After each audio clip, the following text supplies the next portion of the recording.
Our studio now is the former Pakistani Prime Minister Benazir Bhutto. Good morning. Good morning. How long have you been in the United States? I arrived here on January 10th and I came for family and political reasons. My husband is receiving treatment in New York at Mount Sinai Hospital, so I came to visit him, and then I've moved on to Washington to meet with members of the Pakistani community as well as some of the leaders here. What have you learned from them here?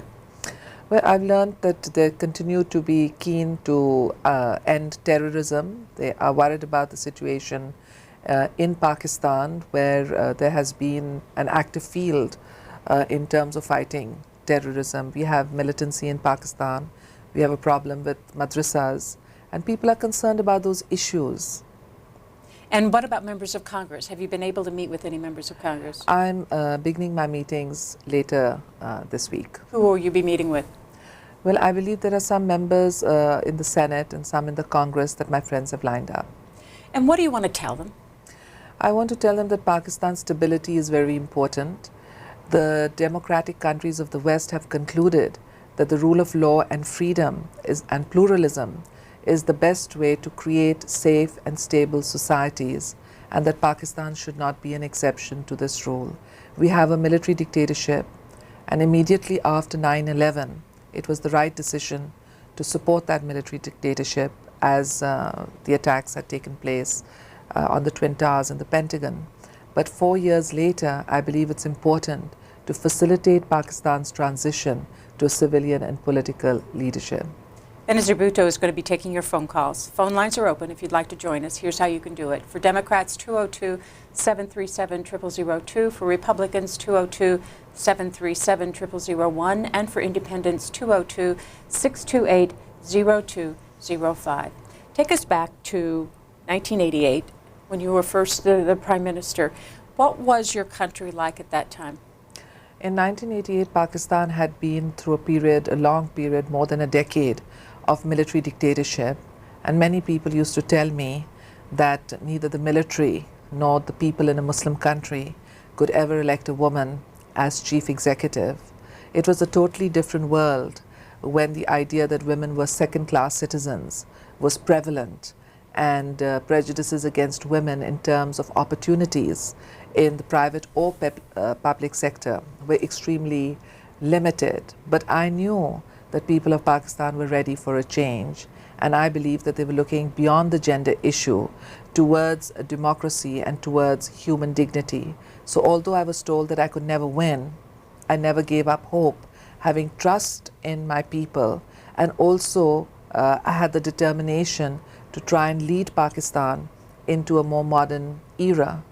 And so I think of 1988 as a turning point in the Muslim world, where a woman was finally elected as chief executive.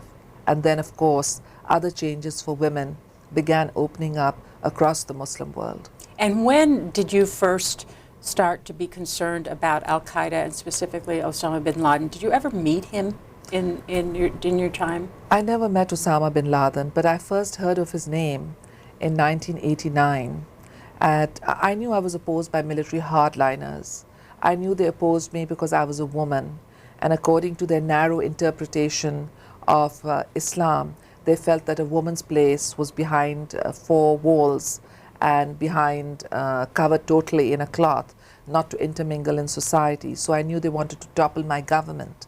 But in 1989, they turned to Osama bin Laden, called him back to Pakistan, told him that the jihad, or the holy war, which had resulted in the end of Soviet occupation, was not over, and that they had to battle for an Islamic civilization in their context, for which my removal was essential, because as a woman, I had usurped a man's place in society.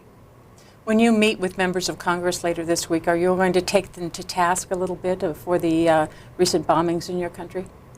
Well, certainly the loss of innocent lives has been a cause of deep pain to all Pakistanis. But on the other hand, I'm concerned about the inability of General Musharraf's regime to restore the writ of the state in the tribal areas.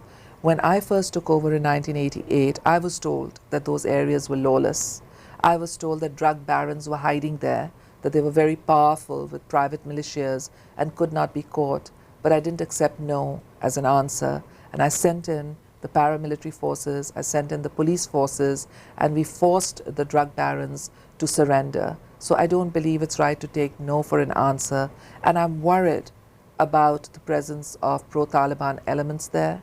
I'm worried that the tribal areas are turning into one where the Taliban dominate. They kill their opponents. They ride pickups with impunity. And I believe that we've got to stop them. You are living where now? I'm living partly in Dubai and partly in London. But since I come so often to the United States, I sometimes feel I'm living out of a suitcase. First is Palm Bay, Florida, for the former Prime Minister. Go ahead.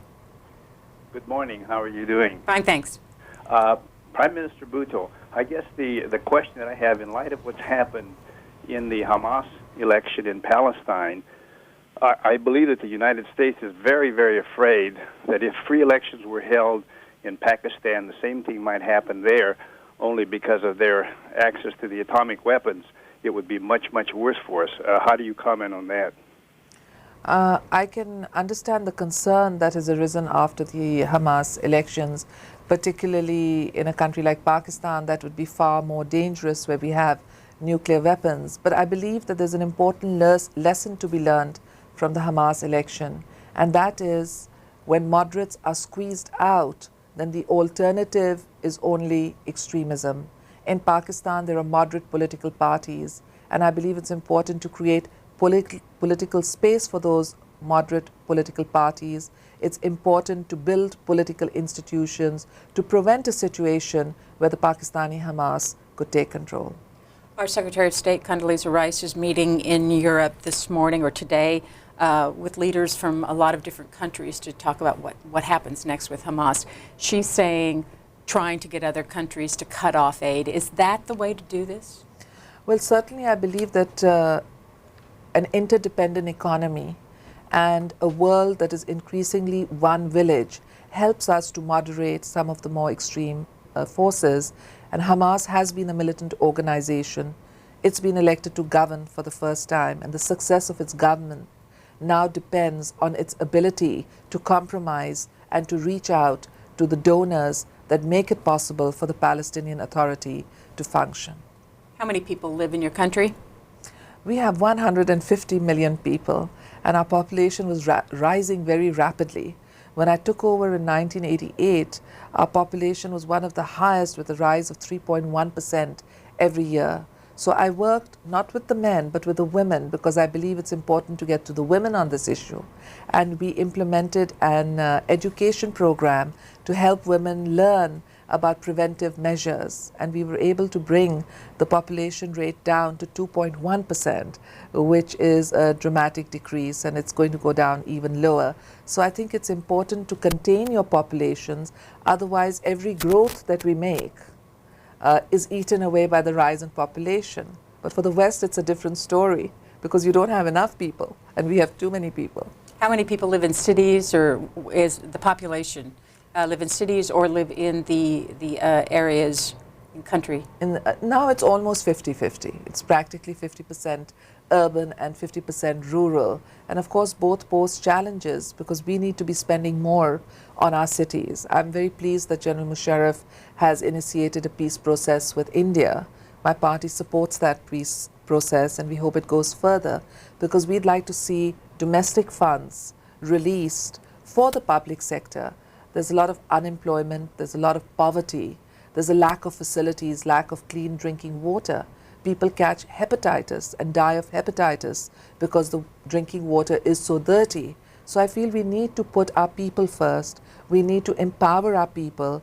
And I agree with the New York Times editorial last week called Straight Talk, which said that we mustn't just speak to General Musharraf, we've got to respond to the needs of the people of Pakistan too. Martha's Vineyard, go ahead. Good morning. Welcome to this country again. I'm happy that you're here. I got a question. I would like you to elaborate maybe a little bit more on your comment. I think when you first came on the show, talking about this whole issue of democratization, which is seemingly our foreign policy right now with regard to the Middle East. And I'm just curious from a cultural standpoint. Obviously, a country like ours, which is really a young country for over 200 years, we've gradually kind of built into this democracy. It didn't happen overnight. In other words, it's taken a long time, and we're still struggling with it. How do you see people's in your country and in the Middle East as a whole, the receptiveness to democracy and a belief that democracy will in fact make things better, if you will, and their living and their ability to live and lifestyles, economic, etc. I'll hang up so you can answer. Thank you so much. Well, it's a very good question that you ask me, because democracy is certainly important to creating stable societies that can respond to the needs of the people. And we live in an information age.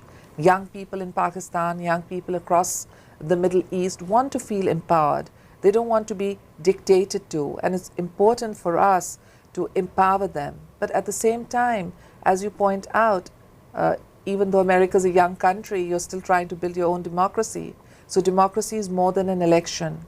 We need to also have programs which help the judiciary train to meet the needs of an open, transparent society where the rule of law is upheld and decisions are not given on grounds of political discrimination or gender discrimination or minority discrimination. We need to train the police force to tell them, you are upholders of the law. You are not there as the handmaidens of a dictator to crush and repress and oppress the people with fabricated cases or with injustice. So democracy is much more than an election. It is justice, it's the rule of law, and most important, it's deciding where the priorities will be set for the budget. Too often we see in dictatorships that the money is diverted to military expenditure, or it's diverted to huge projects for show. I think it's important to have smaller projects, micro projects, projects that meet the needs of ordinary men and women that make up a country. When was the last time you were in Pakistan? The last time I was in Pakistan was on April 5th, 1999. So I miss Pakistan very much, and I would very much like to go back to Pakistan. I have stayed out for many considerations. We do have a military dictatorship, and I wanted my freedom of movement and my freedom of expression for raising awareness about democracy and for fighting for the restoration of democracy. But I yearn to go back. People say, why? You're safe outside. But one's home is one's home. Do you still run your party from outside the country? Yes, in a sense, I do run the party from outside, but I'm not very hands-on. I'm a very lucky person in having a great team of people. So we've got teams that are running the parliament, we've got teams which are running each of our provincial organizations or state organizations, we've got teams dealing with foreign affairs. So I'm very lucky to have a good team, and I'm very lucky they support me. So I'm not very hands-on in running the show, but in terms of the respect and the support that I have, people do turn to me. Is telecommunications advanced enough in Pakistan that you have easily telephone and internet access and email access to anybody you need to? Yes, I have internet access, and I find that it's a great blessing to have internet access to Pakistan.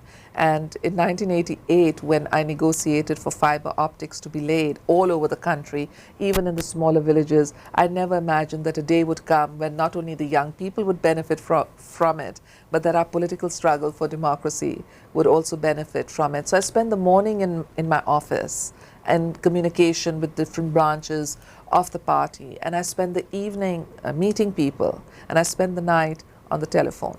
Sarasota, Florida, go ahead. Good morning. I have a question about the recent missile strike in Pakistan. Supposedly the Al-Qaeda chemical weapons expert that was killed in that strike, they had the wrong picture up on the terror watch list. And correct me if I'm wrong, that picture was up for over 3 years, and I just found that a little bit scary, that for 3 years he had a $5 million bounty on his head and nobody knew that that was the wrong picture or took a look at it. And also I'd like to add my condolences to your countrymen who are left homeless or deceased as a result of the recent earthquake. I thank you for your condolences. I thank you for your support and sympathy for the people of Pakistan. It means a lot to the people of Pakistan when they hear American leaders, American people share their grievances and share their sorrows. I find it scary too that there could have been a wrong picture. In fact, I didn't know about it until I heard you. But this much I know, that people of Pakistan are demanding greater transparency on what is happening on the scene. The area is very difficult for our media and our journalists to get into because, as I mentioned, the Taliban have taken more or less control of the areas in North Waziristan. But our people want to know who was killed. According to the press reports, there was intelligence that Ayman Zawahiri's son-in-law was there, but there has been no independent verification of that on the ground because no DNA samples were taken by the Pakistani authorities when they got there 2 days later, and most of the bodies had been picked and taken away. So I'd like to see General Musharraf's regime restore the writ of government in the tribal areas. I'd like to see them pursue the Taliban elements and eliminate them so that they cannot wage attacks inside Afghanistan. And I'd also like them to give safety to Pakistan media men who want to go into the area and report back to people in Pakistan and across the world about what's really happening, because this will raise public confidence about the different aspects of the war against terrorism. How free is the press? Well, the press, there are very good press people in our country, and some of them have been intimidated. But nonetheless, they want to go into the tribal areas. Some of them have been kidnapped when they went there. Some of them have been beaten up when they went there. But I think it's very important first to restore the writ of government. As I mentioned, it is a lawless area, but it can be controlled. My government did it in 1988. My government went into that area again in 1993. And General Musharraf is relying on the military. And that's good, but you have to rely on the people too. You've got to reach out at the grassroots level and involve the people, because they're the ones who can give the best intelligence. When we had an insurgency in Karachi, we couldn't crack it just with the use of the paramilitary force. We went to the people. We said, this is your area. You want to live in safety. You don't want people gunned down and killed in the streets. So you've got to come forward and you've got to help us. And they did. Next, Boston. Good morning, C-SPAN. I'd like to say just briefly, literally the only reason I have cable TV is for C-SPAN and a few other network news stations. But I'd like to ask Benazir Bhutto if she is interested in a more modern society, a democratic society. Why is it that women are discriminated against, and it's insisted that they cover themselves from head to foot in public? Why is it that men are allowed to go around not having their hair covered up, but women must have their hair covered up? This is discriminatory from the start. Good question. I certainly don't believe that women should be forced to cover up from head to toe, and I've been involved in many debates with religious scholars too on this issue, because when I was brought up, I was taught that the best veil is the veil in the eyes, meaning that if you look at people modestly, that is the best way to look at other people, not to clothe them from head to foot in an all-enveloping chadar. So I think that's a very good question. But we live in societies that are often traditional, and traditional societies have inherited many tribal taboos. For example, General Musharraf once said that women claim they're raped because they want to get Canadian visas and they want to make money. Now, if a leader like General Musharraf, who supports enlightenment, can talk this way, you can imagine how deep the prejudices run. As Prime Minister of Pakistan, I tried to reverse centuries of prejudice and discrimination by opening up job opportunities for women. As an example, we were recruiting teachers. We were recruiting 100,000 teachers. And I told the education authorities that, look, why don't you see if you can get 70% of those teachers to be female? Because if we have female role models across our country, in the towns and in the villages, then we will be able to reverse centuries of discrimination against women. I think it's very important for us also to have debates on what our religion says. I have never seen a para that says that only women should dress modestly. I've seen paras that relate to both men and women equally. So as a Muslim, I find a difference between what I was taught about Islam and what I see happening in many Muslim societies. And I see people in the West judge us by what is happening in Muslim societies, when actually, for many of us Muslims, what's happening is not really Islamic. So maybe we need a kind of Islamic study or Islamic revival that can counter the forces of extremism who are turning to tribalism to subjugate women. What does it mean to you to wear the veil? Well, I wear this in a way that many people in the West in the past used to wear the scarf, or some people from the Jewish faith wear a hat on their head. I wore this at a time 25 years ago. I hate to say a quarter of a century has passed, and then somehow it became part of my persona. So I kept it on because I felt it could signal that a woman could wear not the chadar, which is all enveloping, but a modest scarf, and at the same time talk about modernity. Orange, Connecticut.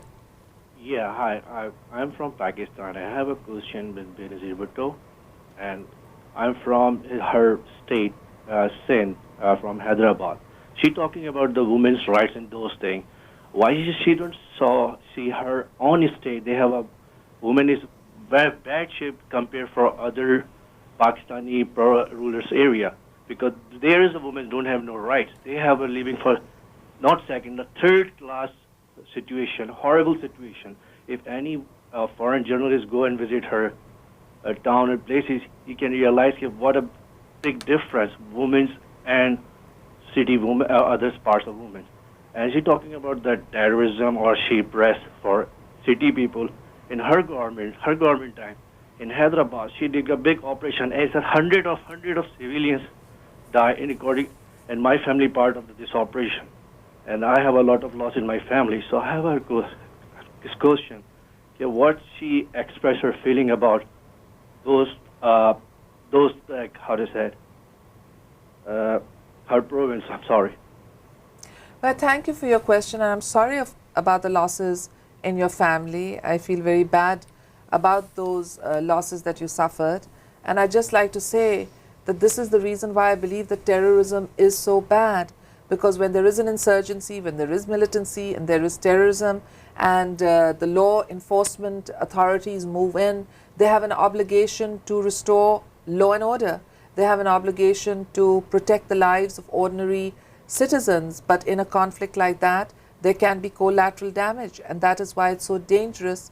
And that's why we need the help of people like yourselves to come forward and to explain how important it is that there should be no terrorism, how important it is that we should clear up militancy from Pakistan, how we should shun the militant groups that are often banned but only re-emerge once again. Because when a country is plagued with militancy, with extremism, with schools that turn out messages of hate to go out and to kill Jews and Christians and Hindus and even Shia Muslims, well, it creates civil war-like conditions, it creates bloodshed. So it's a common struggle, not just America's struggle, but it's also Pakistan's struggle to fight terrorism and extremism and to restore the rule of law and order in our societies. There was a time during when you were Prime Minister that you had to recognize a terrorist organization. Isn't that correct? Well, yes, there is a perception that we had to recognize the Taliban. But I want to draw a distinction between a Taliban that harbored Al-Qaeda, that declared war on America, and a Taliban that concerned itself just with Afghan affairs. While I was Prime Minister, the Taliban rose up, and initially the United States and other countries and Pakistan believed that they could be a factor for peace. And we worked with them to work with the United Nations and the world community. But after the overthrow of my government, the Al-Qaeda changed, the Taliban changed. They invited in Osama bin Laden. They began to harbor him. They allowed him to recruit Muslims from across the world. And then they allowed him to declare war on America. I was leader of the opposition then in the Pakistani Assembly, and I gave a speech in the Assembly. I said, this Taliban is harboring a leader who has declared war on America. They're going to bring all sorts of tensions to our regions. And I asked the government of Pakistan to either break relations with the Taliban or force them to break relations with Al-Qaeda. But unfortunately, my words fell on deaf ears, and I feel that if I had continued as Prime Minister of Pakistan, I would have never permitted the Taliban to invite in Al-Qaeda or to allow them to declare war on America or on any other nation of the world. Chicago, go ahead. Yes.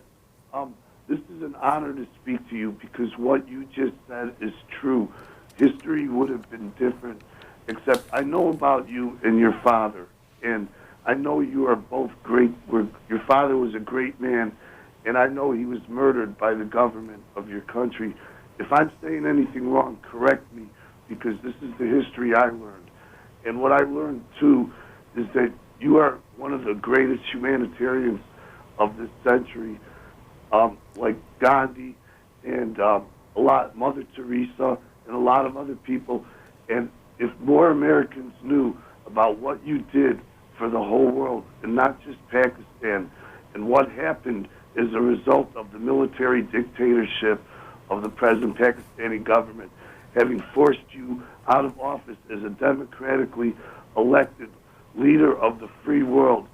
If more people knew that and wonder why, what happened to our country, they would understand a little bit that we didn't support you, and that's a big shame on this country. And God bless you, and I wish you luck in the future. And if I said anything incorrect about what I see in a historical perspective, one last thing. If you ever come to Chicago, I live by Devon Avenue, and there's a big Pakistani and Indian population, and they would love you there too, and thank you for seeing me. Well, God bless you, and thank you for the invitation to visit Chicago. You're right, my party and my family have paid a heavy price in opposing military rule. My father was executed. I lost both my brothers, and I'm presently living in exile. My husband spent 8 years in prison without a conviction. But I believe more than the sufferings of a family are the sufferings of a nation. And in my country, I see so much poverty. I see people committing suicide because they cannot afford to live. And I see almost 58% of our population living on less than $2 a day. And I believe it's our duty to try and empower the people of Pakistan so we can fight our real problems, which are poverty, hunger, disease, and malnutrition. But first, we've got to get rid of terrorism, extremism, reform the madrasas, reform our institutions so that we can pursue our real goals. And personally, how are you going to fight the corruption charges against you? Well, I've been facing them.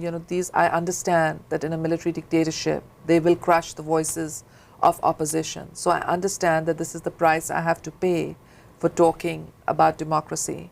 And I've been facing them. I've got so many defense lawyers that I've got one lawyer that just coordinates with all the defense lawyers. So the military regime tries to keep me occupied with one legal matter or another. But again, I'm very lucky because I've got good supporters, good friends. They've helped me fight these charges, and touch wood, despite 9 years of efforts, there isn't a single fraud corruption against me. Former Pakistani Prime Minister Benazir Bhutto, our guest this morning. Thank you very much for joining us. Thank you, Connie. Coming up next, we have Robert Satloff.